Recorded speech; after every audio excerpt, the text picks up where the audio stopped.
Welcome back to Nippon Tribe. Today we embark on one of the most important and often overlooked journeys in Japanese history, the story of the Ainu people. A story of loss and survival, of policies that took away land, culture, and dignity, and of a long, determined struggle toward recovery, rights, and recognition. This video is not just history, it is a testimony of a people who endured, resisted, and rose again. The trials of the Ainu in Japan's modernization. As Japan entered the modern era and strove to stand alongside the Western powers, the northern island of Hokkaido was formally incorporated into Japanese territory. Amid this rapid transformation, the indigenous Ainu people were absorbed into the Japanese nation, not by their own request, but through unilateral state action. Ethnic prejudice and forced assimilation. Alongside territorial integration came assimilation policies rooted in the ethnic prejudices that permeated Wajin, ethnic Japanese, society. Ainu communities were pressured to abandon their traditional ways of life, compelled instead to adapt to Japan's capitalism and rapid modernization. This drastic societal shift caused a severe decline in Ainu culture. Moreover, the very process of assimilation intensified stereotypes, portraying the Ainu as uncivilized, embedding new layers of invisible and latent discrimination deep within Japanese society. Changing borders and forced relocation. Assimilation went hand in hand with Japan's frontier expansion, driven by major geopolitical currents. The border dispute with Russia over Sakhalin, Karafuto, was temporarily shelved by the Treaty of Commerce and Navigation between Japan and Russia, 1854, only to be inherited by the Meiji government. After its defeat in the Crimean War, Russia pushed eastward into the Pacific. In 1875, the Treaty of St. Petersburg, the Karafuto-Kuril Exchange, was signed. While Japanese and Russian citizens living in the exchange territories were allowed to remain and retain their nationality, indigenous Ainu were denied this right. To keep their Japanese nationality, they were forced to relocate. A people stripped of their homeland. In 1875, 841 Ainu living in southern Sakhalin, now under Russian rule, were relocated across the strait to Soya district in Hokkaido. The following year they were moved again to Tsuishikari near modern-day Ebetsu. There they were forced into unfamiliar agricultural labor instead of their traditional fishing-based livelihoods. The drastic environmental shift caused widespread illness and death. Over the next 20 years, starting in 1879, more than 380 Ainu lost their lives. They were only allowed to return after Japan gained control of southern Sakhalin following its victory in the Russo-Japanese War in 1905. Meanwhile, in the Kuril Islands, now under Japanese control, collective relocations were also imposed. In 1884, 97 Kuril Ainu from Shumshu were moved to Shikotan in the southern Kurils.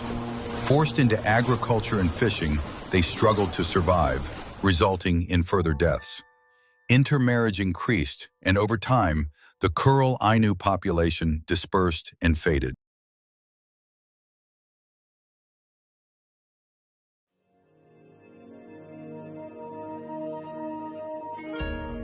Loss of land and livelihood.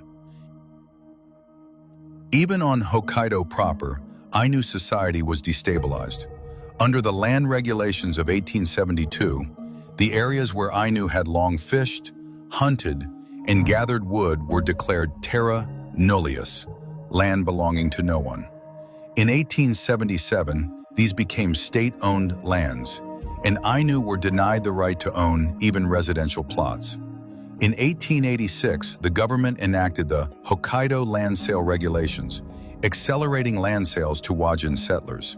As Japanese migration increased, Ainu were forcibly relocated from newly designated urban areas. The settlements created through these relocations became known as Kyosei Kotan, forced Ainu villages. Those relocated were pressured into agriculture, but only a small minority succeeded in adapting. Meanwhile, fishing bans were issued under the pretext of resource protection. And in 1876, the use of traditional traps, bows, and poisoned arrows was prohibited. Stripped of both hunting and fishing, and struck by natural disasters, Ainu communities suffered mass starvation, especially in 1884. Declining population and intensified control. Malnutrition weakened the Ainu, and infectious diseases, especially tuberculosis, spread rapidly due to increased contact with Wajin settlers. As the population declined, the government attempted to turn the Ainu into sedentary farmers, but the policy failed. Instead, it resulted in ever-tightening administrative control over Ainu lives. Assimilation under the name Former Aborigines. With the enactment of the Family Registry Law in 1871, the Ainu were registered as commoners and thus incorporated as Japanese citizens.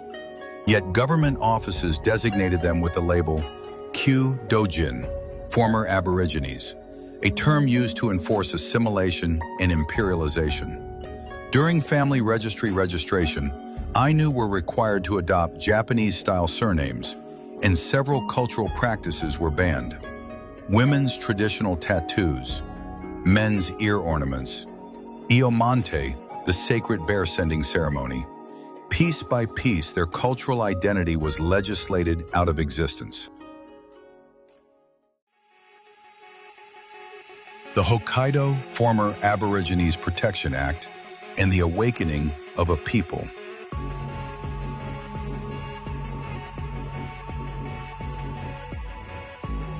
The frontier policies of the Meiji era left many Ainu communities in severe poverty. Yet the political leaders of the time were reluctant to acknowledge the state's responsibility. Many claimed that the Ainu themselves were to blame, and concrete countermeasures were rarely taken. The Protection Act and the government's intentions. Concerns over the worsening conditions in Ainu society were eventually voiced in political circles.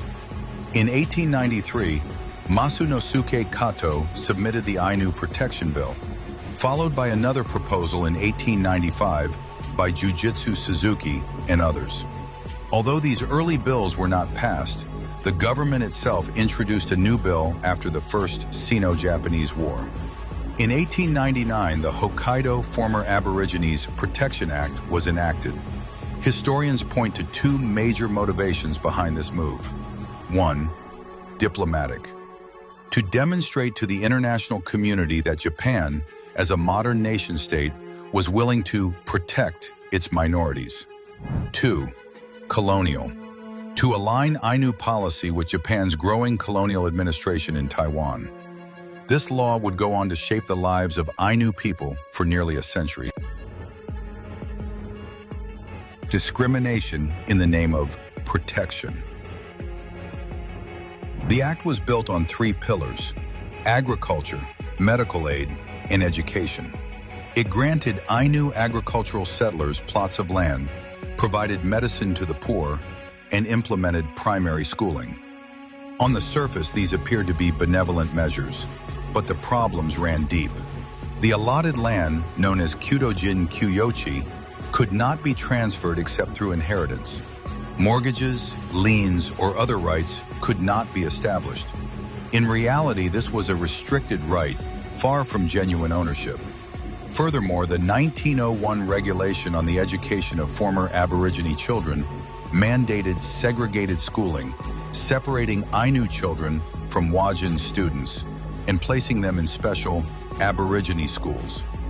Though framed as part of an assimilation program, the system reinforced educational discrimination along ethnic lines. Loss of land and intensified guidance. Many Ainu were deceived into giving up control of their allotted land, which often fell under Wajin management. A 1923 survey showed that only 19% of the land granted to Ainu was still being farmed by its intended recipients. Many Ainu farmers had become tenant farmers instead. In response, the government appointed Aborigine guidance commissioners and encouraged land management through mutual aid associations. These measures helped restore Ainu control of about 60% of allotted land by 1933. However, they also fostered the harmful belief that Ainu cannot manage land by themselves. This guidance increasingly aimed to force Ainu to conform to Wajin society. Those who could adapt to farming were incorporated, while others fell further into poverty, deepening the social divide. A growing sense of identity and the birth of activism. Against this backdrop of discrimination and poverty, the Ainu began to develop a conscious movement to reclaim their dignity and rights. One catalyst was the sharp rise in prices during the post-World War I economic boom. Literary works played a pivotal role in awakening Ainu identity. Takuma Tokusaburo's Ainu Stories, Iboshi Hokuto's Kotan, Yaeko Bachelor's To the Young Utari. These publications stirred a strong sense of ethnic awareness and solidarity. In 1930, the Hokkaidō Ainu Association was founded, originating from the Tokachi Kyomeisha. Soon, Ainu youth conferences and representative assemblies emerged, forming the foundation of organized Ainu activism. In response to these growing demands, the government amended the Protection Act in 1937. The revisions included relaxation of transfer restrictions on allotted land, scholarships for Ainu students, funding for improved housing, abolition of segregated Aborigine schools. However, the extent to which these reforms actually improved Ainu living conditions remains a subject for further evaluation. Post-war liberation and the long road to Ainu cultural revival. After World War II, as Japan began its process of democratization, the Ainu people also felt a growing hope for liberation from the long years of oppression. In 1946, the Hokkaidō Ainu Association was reestablished, marking the beginning of renewed efforts toward cultural and political restoration. The liberation of allotted lands and new hardships.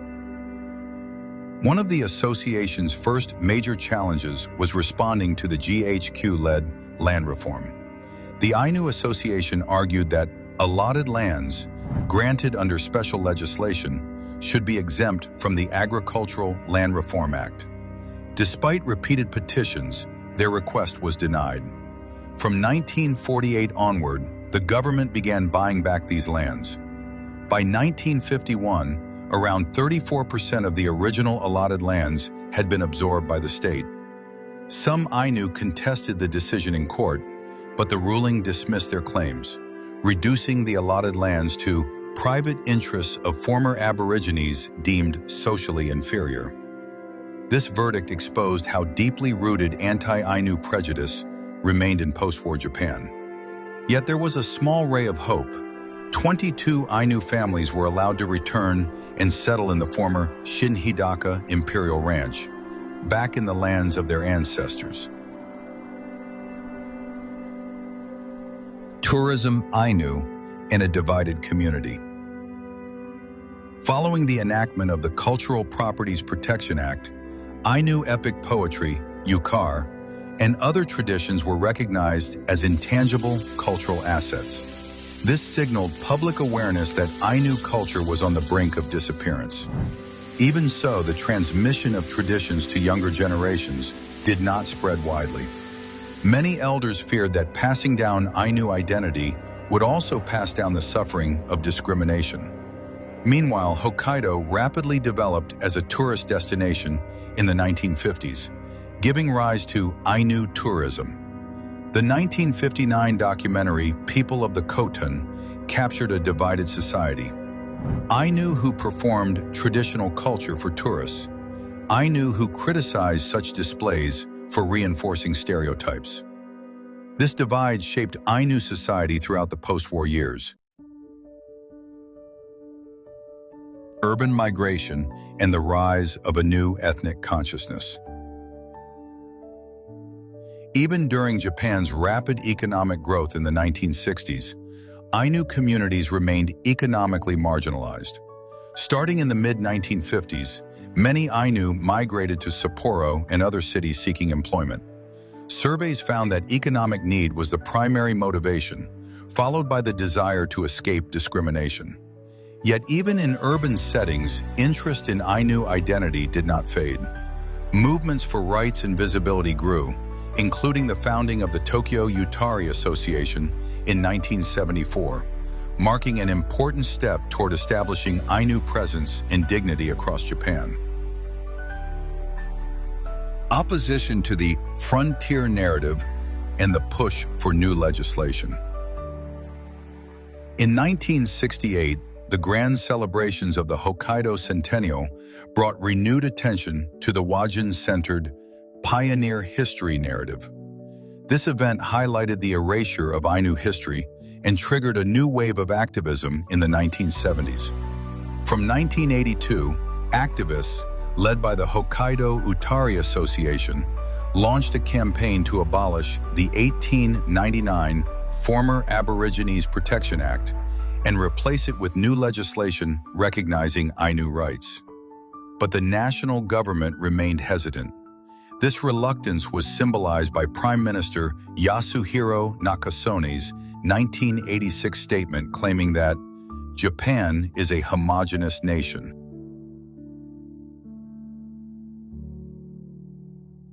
International pressure and legal reform. Progress finally came through the efforts of figures such as Shigeru Kayano, the first Ainu member of Japan's parliament, and Hokkaido Governor Takahiro Yokomichi. At the same time, the growing global movement for indigenous rights in the late 1980s provided powerful support. From 1987 onward, Ainu representatives addressed the United Nations Working Group on Indigenous Populations, bringing international scrutiny to Japan's treatment of its indigenous people. As pressure mounted both domestically and internationally, Japan finally took action. In 1997, the Former Aborigines Protection Act was abolished, replaced by the Ainu Culture Promotion Act.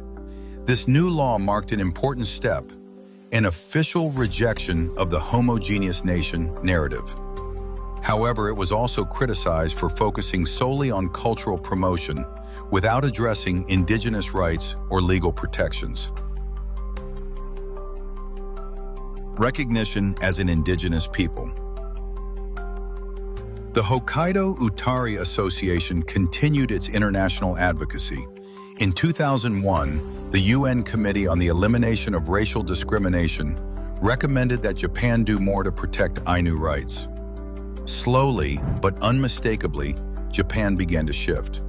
On June 6, 2008, both houses of the Japanese Diet unanimously adopted a resolution recognizing the Ainu as an indigenous people.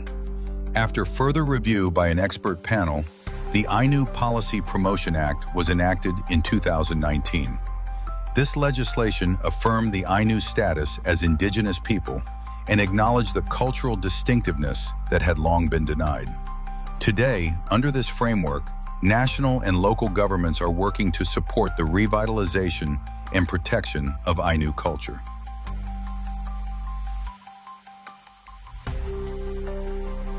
The history of the Ainu is not a distant tragedy. It is a mirror held up to modern Japan, reminding us that the pain of loss, the weight of injustice, and the fight for dignity do not vanish with time. From forced relocation and cultural suppression to the rise of activism and the reclaiming of identity, the Ainu journey is one of remarkable resilience. Today, their culture is once again finding its voice in language, in art, in ceremony, and in the spirit of the people who refuse to be forgotten. The road ahead is long, But every step toward recognition, respect, and cultural revival is a step toward a more honest and inclusive Japan. Thank you for watching this episode of Nippon Tribe. If this story moved you, please share the video and help more people discover the living history of the Ainu. Don't forget to like, subscribe, and join us again as we explore the hidden chapters of Japan's past.